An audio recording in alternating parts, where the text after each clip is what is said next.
Es sāku rakstīt un arī vēl aizvien rakstu, tāpēc, ka es uzskatu, ka vismaz puse, ja ne vairāk no rakstīšanas, nāk no lasīšanas.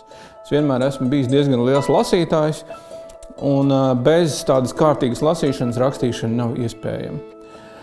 Bet kāpēc es sāku rakstīt, lielā mērā ir saistīts ar divām lietām. Pirmkārt, grāmatas man vienmēr ir bijušas milzīga autoritāte. Man vienmēr ir gribējies tāpēc pamēģināt šai autoritātei kaut kādā veidā tuvoties. Un otrkārt, tāpēc, ka es kopš bērna kājas esmu bijis ļoti liels fantazētājs. Tātad es biju tas, kurš klasi pārliecina, ka kaut kur ir apslēptā manta un viņā iet meklēt. Es biju tas, kurš pārliecina klases biedrus, ka ir jāseko kādiem it kā aizdomīgiem cilvēkiem, jo es biju izfantazējis kaut kādus stāstus par viņiem un pats tiem pilnībā ticēju, un tāpēc droši vien arī ticēju pārējie un sekoju man šajās gaitās. Un vēl aizvien, tad, kad es rakstu, man ir ļoti svarīgi, ka es pilnībā tam izdomātajam stāstam ticu, ka tas notiek pa īstam.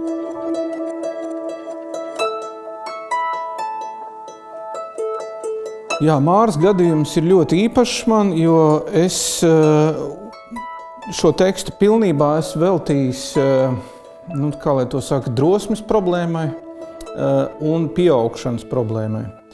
Un Māra ar saviem draugiem kopā nonāk tādās situācijās, un it īpaši Māra, kad šī viņiem ļoti svarīgā draudzība ir apdraudēta, viņi var iet bojā, bet Mārai kaut kā tam ir jātiek pāri un viņai jābūt drosmīgai.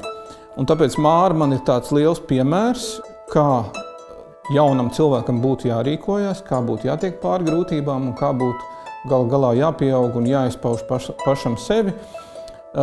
Un vēl man šī grāmata ir svarīga tāpēc, un es to ļoti gribēju arī uzrakstīt tieši tā, kā es to biju iecerējis, jo viņi saistās ar tādu zinām neapmierinātību. Es pirms grāmatas biju rakstījis scenāriju kādam televīzijas seriālam, kurš arī tika uzņemts, bet dažādu iemeslu pēc neizdevās varbūt tā, kā es to biju gribējis. Un tad es gribēju šo stāstu izstāstīt pa īstam, tā kā es viņu no paša sākuma biju iedomājies.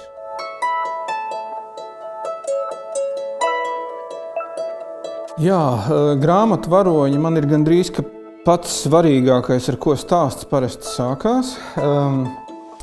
Un tas varonis parasti atnāk pie manis tādā transformētā veidā, kāds cilvēks, ko es kaut kad agrāk varbūt esmu pamanījis, vai kaut kur, varbūt citā mākslas darbā, fotogrāfijā vai kinofilmā, vai kaut kur esmu redzējis. Piemēram, es vakar biju Kumu centrā, un tur es redzēju kādu vecu vīru ar 2 spieķiem, kas pārvietojās tā ļoti lēnām un skatījās bildes, un es skaidri zinu, ka, ja kādreiz man tādu tēlu kādā stāstā vajadzēs, tad viņš no turienes atnāks, bet viņš jau atnāks savādākā veidā, izmainītā. Mans pats pirmais romāns, kas saucās Koka nama ļaudis, piedzima no vienas fotoizstādes, kur viena latviešu fotogrāfe, Inte Ruka, bija fotografējusi vienas koka mājas iedzīvotājus ļoti ilgu laiku, vairāk gadu garumā. Un tad bija tāda dokumentāla fotografija sērija. Un, kad es to izstādi noskatījos, man bija skaidrs, ka es gribu rakstīt tekstu, kurā galvenais varonis būs koka māja, kas visu atcerās, visu zina par visiem, cenšas iemītniekus brīdināt.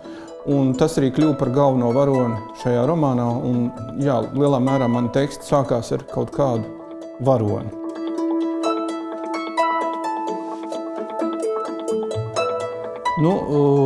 Vislabākais, un to man šķiet, vismaz man nesniedz nekas cits, rakstīšanā ir milzīgi liela, neierobežota brīvība, radīt kaut kādu jaunu pasauli, vai maziņu, vai lielu, tam īstenībā nav nozīmes, bet tādu pasauli, kura tev pašam patīk, kurā tu jūties komfortabli, kuras varoņi tev interesē, un ir ļoti svarīgs nosacījums vienmēr, ka tev gribās zināt, kas ar viņiem notiks vēl pēc kāda laika, tev šie cilvēki neapnīk, un tās situācijas, kurās viņi ir, un ka šī radīšana, rakstot, piemēram, kādu garāku romānu, var turpināties 4 vai 5 gadu garumā, un tad, godīgi sakot, es jūtos ļoti neomulīgi, kad grāmata ir beigusies, vienalga kā lasītājs vai kā rakstītājs, jo es jūtos pilnīgi nepiesiets, un es nesaprotu, ko man tajā brīdī darīt, ka tas viss ir pēkšņi beidzies.